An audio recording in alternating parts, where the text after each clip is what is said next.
Voice of America کی Urdu service سے میں ہوں صبا شاہ خان، اور دہلی سے ہمارے ساتھ موجود ہیں انڈیا کی لوک سبھا کے ممبر اسد الدین اویسی۔ آپ آل انڈیا اتحاد المسلمین کے صدر بھی ہیں۔ اویسی صاحب، انڈیا کے ہوم منسٹر امت شاہ نے راجیہ سبھا میں اراکین کو یہ یقین دلایا تھا کہ شہریت ترمیمی بل آئین کی خلاف ورزی نہیں کرتا اور اس سے اقلیتوں خصوصاً مسلمانوں کو کوئی نقصان نہیں پہنچے گا، کیونکہ یہ شہریت لینے والا بل نہیں، شہریت دینے والا بل ہے۔ تو پھر اس بل کی اتنی مخالفت کیوں، اور کیا وجہ ہے کہ آپ کو اپنا پوائنٹ آف ویو ریکارڈ کرانے کے لیے بل پھاڑنا پڑا؟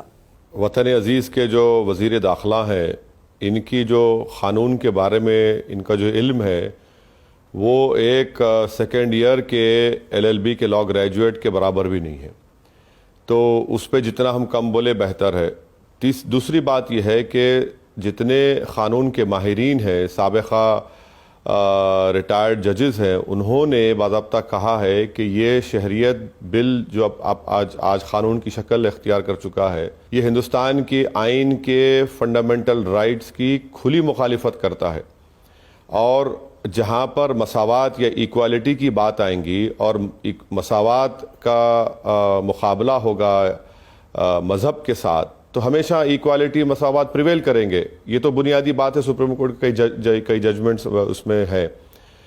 تیسری بات یہ ہے کہ یہ آئین کے خلاف اس لیے ہے کیونکہ ہمارے ملک میں، بھارت میں، سٹیزن شپ کے دو لاز نہیں ہو سکتے کہ آپ جو نارتھ ایسٹ کا علاقہ ہے اس کو تقریباً مستثنیٰ رکھ رہے ہیں اس قانون سے، اور یہ کہہ رہے ہیں کہ جو ہندوستان کے آئین میں شیڈول 6 کے جو علاقے ہیں اور جہاں پر انر لائن پرمٹ لینا پڑتا، وہاں پر ان لوگوں کو اگر شہریت مل بھی جائے گی تو وہ وہاں پر نہیں ٹھہر سکیں گے۔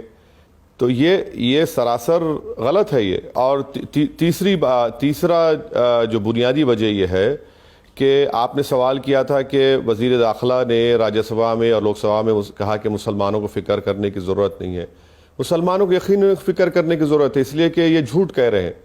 اور آج سے 2 دن پہلے کا ٹائمز آف انڈیا اخبار میں بڑے ہی بینر آئٹم کے ساتھ ایک نیوز اخبار میں چھپی، جس میں یہ کہا گیا کہ آسام میں جو NRC ہوا تھا، جو ہمارے سپریم کورٹ نے باضابطہ اس کی پوری مانیٹرنگ کی، وہاں پر BJP کے ایک منسٹر ہمیں ہیمنتو بسو شرما نے ان کا بیان چھپا کہ 5,40,000 جو ہندو بنگالی ہے، انہوں نے آن ریکارڈ کہا کہ CAB جب قانون بن جائے گا، سٹیزن امینڈمنٹ لاء بن جائے گا، تو ان 5 لاکھ ہندو بنگالی کو ہندوستان کی شہریت مل جائے گی۔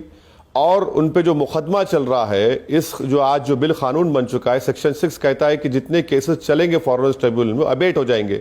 تو آسام میں کس پر مقدمہ چلے گا؟ صرف ان مسلمانوں پر چلے گا۔ اب عنقریب میں پورے بھارت میں NRC ہوگا، اور مثال کے طور پر اگر کسی مسلمان کا نام نہیں آیا اور کسی ایک غیر مسلم کا نام نہیں آیا، تو غیر مسلم کو تو آپ سٹیزن امینڈمنٹ قانون کے ذریعے ہندوستان کی شہریت دے دیں گے، اب مسلمان کو اسٹیٹ لیس کر دیں گے آپ۔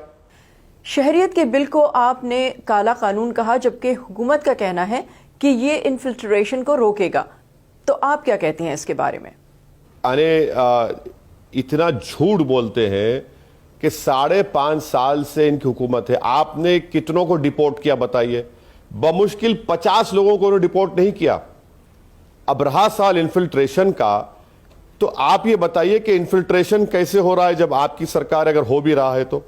انفلٹریشن نہیں ہو رہا ہے۔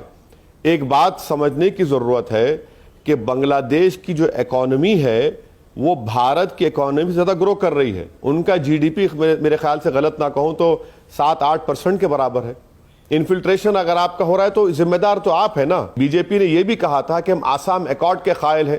آسام ایکارڈ میں سٹیزن شپ کی ایک ڈیٹ اور یہاں پر ایک ڈیٹ، بتائیے آپ، یہ تو کانٹرڈکشن ہے BJP کے الیکشن مینیفیسٹو میں اور وہ جو کر رہے ہیں۔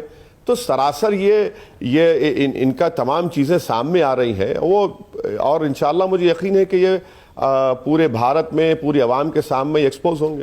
ایک تاثر یہ بھی پایا جاتا ہے کہ انڈیا کے مسلمانوں کو سیاست دان تو ملے لیکن کوئی ایسا لیڈر نہیں ملا جو ان کے حق کے لیے لڑ سکے، آپ کیا کہتے ہیں؟ دیکھیے ہندوستان کے مسلمانوں کو لیڈر نہیں ملا تو یہ تو ہندوستان کے مسلمانوں نے فیصلہ لیا تھا، کیونکہ ہمارے بزرگوں نے اگر لکھنؤ میں ایک جو تاریخی اجلاس ہوا تھا، اس تاریخی اجلاس میں یہ فیصلہ لیا گیا تھا کہ مسلمان جو ہے کوئی سیاسی پارٹی نہیں بنائیں گے۔ آج میں سمجھتا ہوں کہ وہ فیصلہ جو ہمارے بزرگوں نے لیا، بڑی عزت کے ساتھ کہنا چاہوں گا، یہ فیصلہ غلط تھا وہ، کیونکہ جمہوریت میں تو آپ کو صرف ووٹ ڈالنا آپ کا کام نہیں ہے، بلکہ ووٹ ڈالنے کے ساتھ ساتھ آپ کو اپنے پسند کے امیدوار کو بنانے کی ضرورت ہے۔ اور ہندوستان کی، بھارت کی جمہوریت کی تلخ حقیقت یہ ہے کہ جس کے پاس اس کے ووٹ سے منتخب شدہ نمائندے ہیں، انہی کی بات سنی جاتی ہے، ان کے مسائل کسی حد تک حل کیے جا سکتے ہیں۔ اور ہندوستان کی جمہوریت یقیناً ایک کانسٹیٹیوشنل ڈیموکریسی ہے، مگر اس کی ایک ریالٹی یہ بھی ہے کہ ہر طبقے اور ہر ذات کے لوگوں کی عوام نے اپنے اپنے نمائندوں کو چنا، اپنی اپنی قیادت کو بنایا ہے۔ اب یقیناً بھارت کے مسلم اقلیتوں کو بھی اس جانب سوچنا ہے، مگر ہم نے تو جس پر بھروسہ کیا انہوں نے ہی تو ہم کو دھوکہ دیا ہے۔ یہ بتائیے کہ اس وقت انڈیا بھر میں مظاہرے ہو رہے ہیں، تو کیا یہ محض ہنگامے ہی ہو کر رہ جائیں گے، یا آپ متبادل بیانیہ رکھنے والوں کی کوئی موومنٹ ابھرتے دیکھتے ہیں؟ نہیں، جمہوریت میں احتجاج کرنا تو وہ تو جمہوریت کی جمہوری حق ہے، اور ہندوستان کا آئین آپ کو احتجاج کرنے کی اجازت دیتا ہے، اور یقیناً حکومت اس کو روکنا چاہتی ہے، مگر احتجاج کرنا ضروری ہے تاکہ پورے ملک میں وطن عزیز کے دیگر اقوام کو، دیگر مذاہب کے ماننے والوں کو معلوم ہو کہ بھئی یہ قانون کالا قانون ہے۔ ایسی حماقت، ایسی غلطی تو ہمارے کانسٹیٹیوئنٹ اسمبلی میں بیٹھنے والوں بزرگوں نے نہیں کی۔ اب ہندوستان کے وزیر اعظم اور وزیر داخلہ کی سوچ اور فکر، ان کی حکمت ان بزرگوں سے بڑھ کے تو نہیں ہو سکتی ہے۔ اب رہا سوال کہ کوئی متبادل لیڈرشپ یا کوئی ابھرے گا، اور اگر سیاسی پارٹی کے ذمہ دار جو اپنے آپ کو سیکولر کہتے ہیں، اگر وہ اس خلا کو، اس ویکیوم کو پر نہیں کریں گے تو یقیناً یہ قدرت کا نظام ہے کہ ویکیوم نہیں رہے گا، ان سے اچھے لوگ آئیں گے اور انشاءاللہ وہ آگے بڑھیں گے لے کے اس چیز کو۔ شہریت کا بل دونوں پارلیمان سے پاس ہو چکا ہے۔ کانگریس کے سابق وزیر داخلہ کا کہنا ہے کہ وہ اس بل کو عدالت میں چیلنج کریں گے۔ اس بل کو لے کر آپ کا کیا رائے عمل ہوگا؟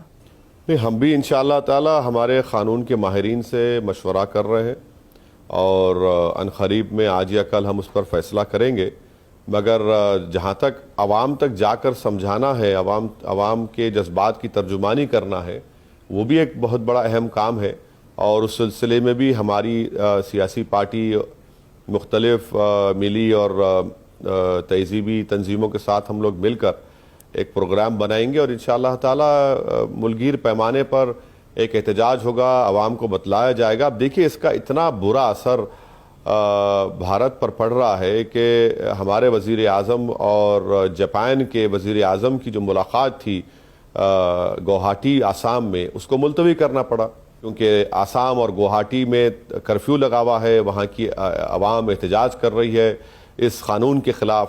تو یہ بھی تو بڑی شرمندگی کی بات ہے اس حکومت کے لیے۔ اس بل کے ناقدین اس بل کو نسل کشی کا آغاز بھی کہہ رہے ہیں، تو حالات یہاں تک کیسے پہنچے، اور اس تمام صورتحال میں وہ مسلمان جن کی آوازیں اہمیت رکھتی ہیں وہ خاموش کیوں ہیں، جیسے بالی ووڈ کے بڑے اداکار؟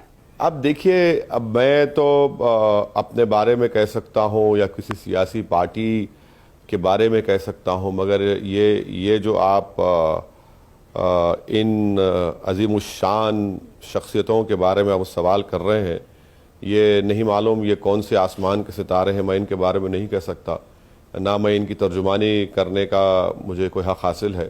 میں اپنے آپ کی توہین سمجھتا ہوں ان لوگوں کے بارے میں بات کرنے کی۔ بہت بہت شکریہ اویسی صاحب آپ کا، آپ نے ہمارے لیے وقت نکالا۔ شکریہ۔